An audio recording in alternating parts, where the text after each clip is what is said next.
They say a mother always knows her children. But what if her eyes have never opened? What if her touch has become the only truth in a house where mirrors were forbidden, where windows were bricked shut, and every face carried the same cursed jawline? It began in the hills of Appalachia, not the kind you see on postcards, but the kind you don't return from, where the roads end in gravel and the silence speaks louder than any preacher. A place where no birth certificates were ever filed, and no graves were ever marked. The house stood alone, sagging under the weight of its own rot, guarded by a woman they called Mai. For 40 years, she hadn't seen the sun, not because she chose the dark, but because her eyes had withered away in their sockets, as if refusing to witness what she had brought into the world. They say she raised 11 children, all from her own blood. But the family Bible only held 7 names, and of those 7, 3 were written over in thick, smeared ink, as if the past had tried to erase itself. Locals remember the sounds before they remember the faces. Shrieks in the middle of the night, rhythmic stomping as if someone were pacing in circles for hours. A baby crying long past the age it should have learned to speak. They remember the fence, 8 foot tall, rusted barbed wire twisted around the property like a crown of thorns. But there were no dogs, no animals, just the faint smell of kerosene and milk that had gone sour. Most never got close enough to see the children, but those who did wish they hadn't. Pale faces with matching slants, eyes that didn't quite align, hands that were too long, as if built for grasping things they were never meant to hold, and always, always barefoot, even in the snow. They called them the Touchorn because Mai claimed she could tell who was kin just by touching their skulls. She'd press her fingers to their temples and murmur in a tongue no one understood. If she nodded, the child was kept. If not, well, the field behind the house never grew anything, not even weeds.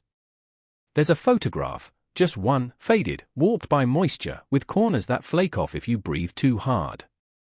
It shows a porch, splintered and sagging, with 7 children lined up like broken dolls, all staring at the camera, except one, the smallest. His head turned sideways, mouth parted like he was mid-sentence, but no one remembers his name. No one even remembers who took the picture. It just appeared one day on the bulletin board at the gas station, tacked up under a missing dog poster. By nightfall, it was gone. What people didn't understand, what they refused to understand was that this wasn't some tragic family trapped by poverty or misfortune. This was design, intentional, deliberate. Mai didn't marry out. She didn't believe in it. She said outsiders carry disease, not illness of the body, but of the spirit. She believed the outside world was poisoned with greed, lies, and lust. So she bred her children like cattle, selectively, repeatedly, and without shame, not out of madness, but out of mission. The community whispered, but no one intervened. Not the sheriff, not the pastor, not even the state, because this wasn't Los Angeles. This wasn't Boston. This was Ren Hollow, population under 100 and dropping. The land was harsh, the winters harsher, and people had their own secrets to keep. So long as my clan stayed behind that fence, nobody came knocking. But inside the house, a different story played out. No books, no clocks, no mirrors. The children learned to speak by mimicking each other. Learned to walk by following the patterns worn into the floorboards. Food was left at the doorstep by a cousin who wouldn't speak her name aloud. Medicine was brewed from roots and mushrooms, none of which had names in any medical book. Mai sat in her rocking chair, blind eyes rolled to the sky and listened. She always listened. Every cough, every stew's emblem, every whimper behind a closed door. Nothing escaped her. She spoke in riddles in scripture that didn't come from any Bible printed in Nashville. Her voice was soft, but it held the kind of weight that silences a room. The children feared her, loved her, needed her, and that's exactly how she wanted it. It was the youngest boy who tried to leave first. They say he was 14, but he looked younger, small-boned, pale as ash, with a face that seemed both too old and too unfinished. His name, whispered in the breath of an old storekeeper, was Elam. He'd taken to standing by the fence for hours, fingers wrapped around the wire, eyes tracking the birds overhead. Birds were the only things he ever saw leave and return without punishment. One night in the dead cold of February, Elam slipped through a gap beneath the fence where the earth had caved inward. He didn't get far. 3 miles through the woods barefoot and shivering before he was found by a man hunting foxes. The man took one look at him and didn't ask questions, just wrapped him in his coat and drove him to town. But Elam didn't speak. Not at first. He flinched when anyone touched him. He stared at his own reflection like it was something foreign. And when a nurse handed him a mirror, he smashed it on the floor, curled into the corner, and screamed a single word, "Mother." By the time child services arrived, Mai already boarded up the house. No children outside, no movement inside, just silence. The fence had been reinforced with scrap metal and twisted tree limbs. The sheriff knocked once, then again, no answer. The house refused to respond like a corpse unwilling to decay. Elim didn't last long in care. He refused to eat unless the food came from a tin can. He cried at the sight of curtains.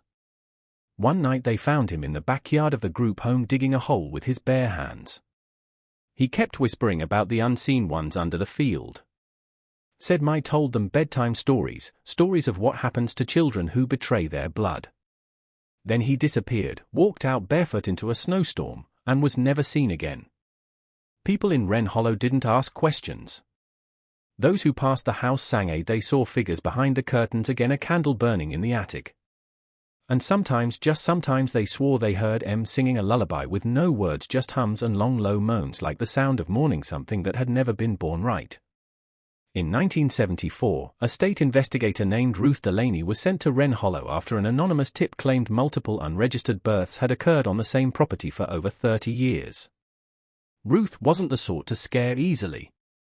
She had worked cases in the worst parts of Baton Rouge, where she'd seen everything from ritual abuse to backwoods medicine.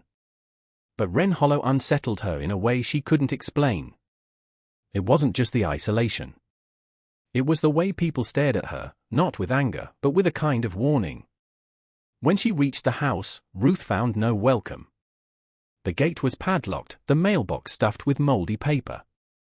She knocked, no answer.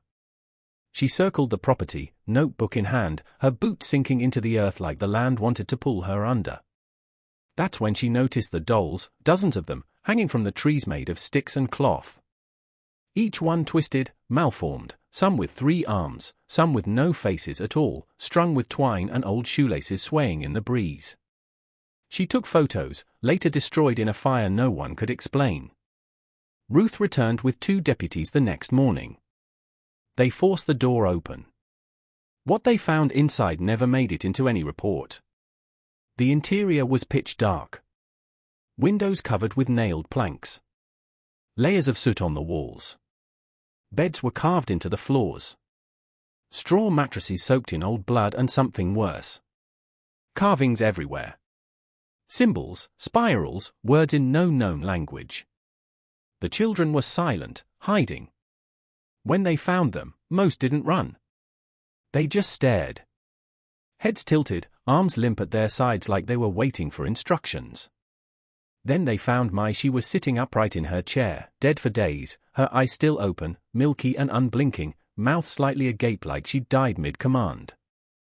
Her hands were raw, split open at the knuckles, the skin rubbed smooth in patches from decades of feeling her way across every inch of that cursed home. No autopsy was released. No burial was recorded. Ruth left the case days later. Moved states, changed names. Some say she tried to forget.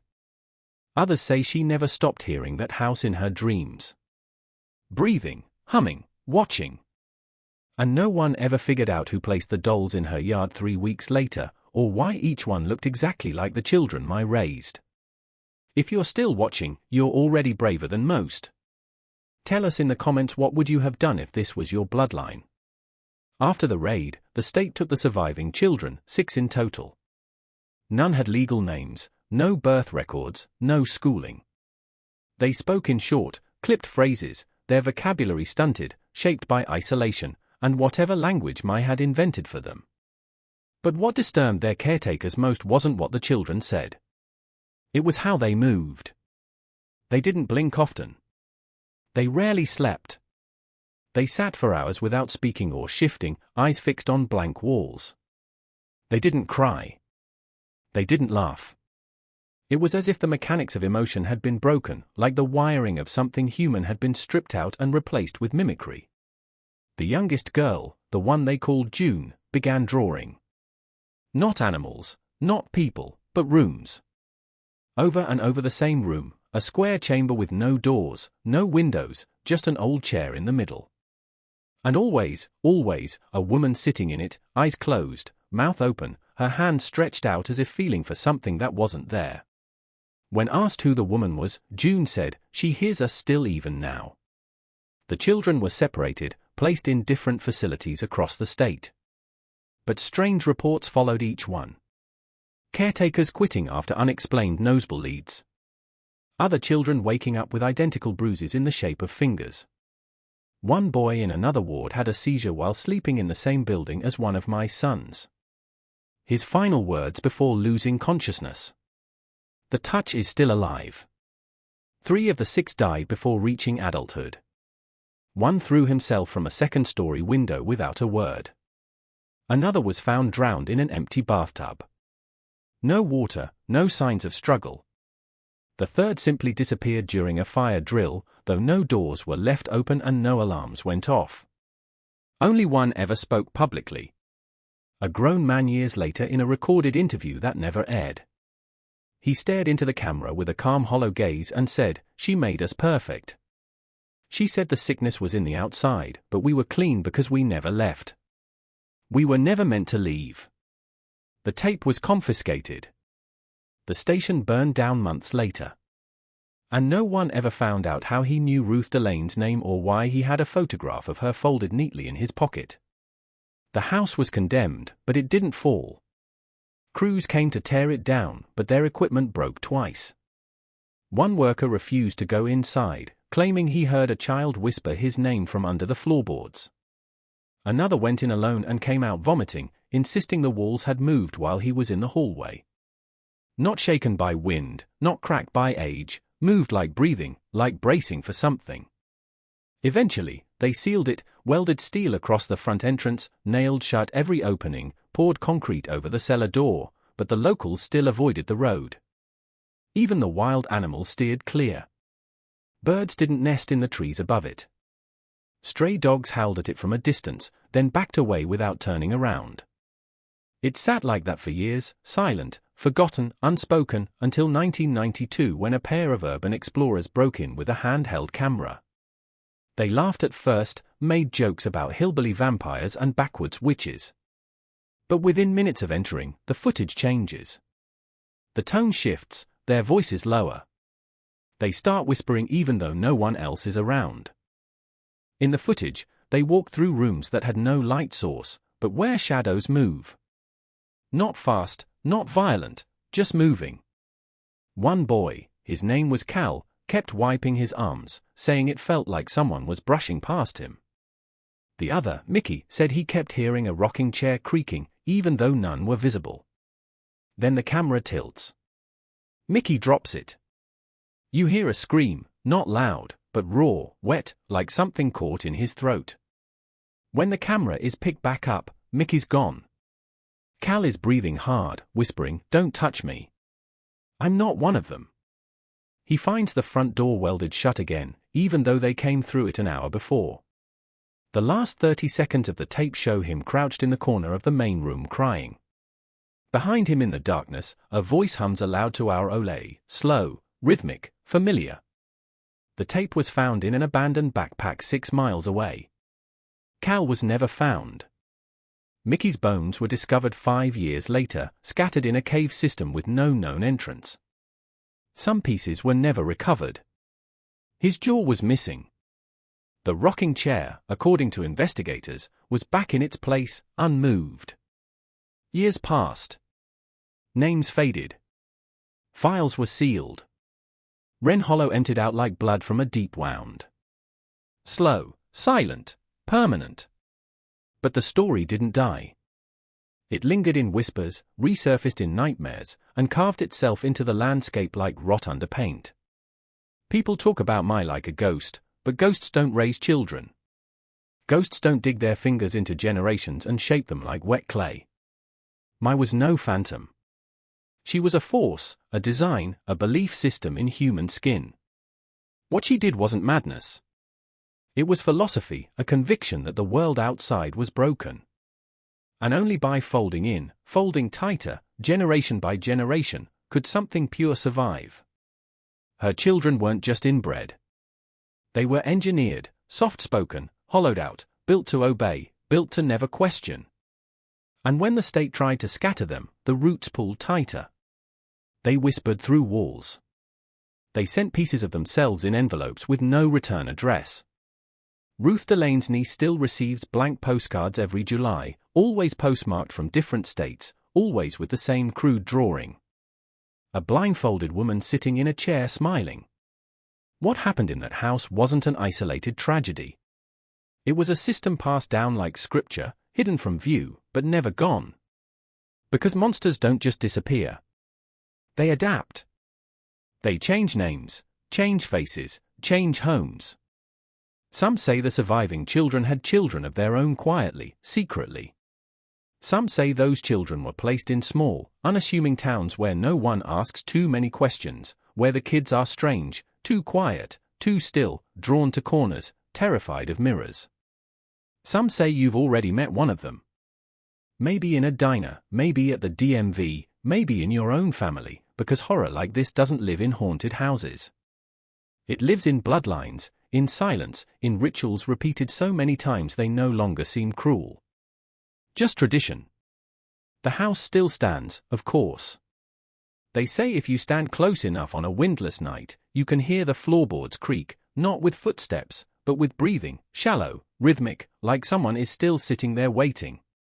And if you're ever driving through the Appalachian back roads and you see a child barefoot in the snow, staring through a fence with blank eyes and an old face, don't stop. Some families were never meant to be remembered, and some bloodlines were never meant to leave the dark.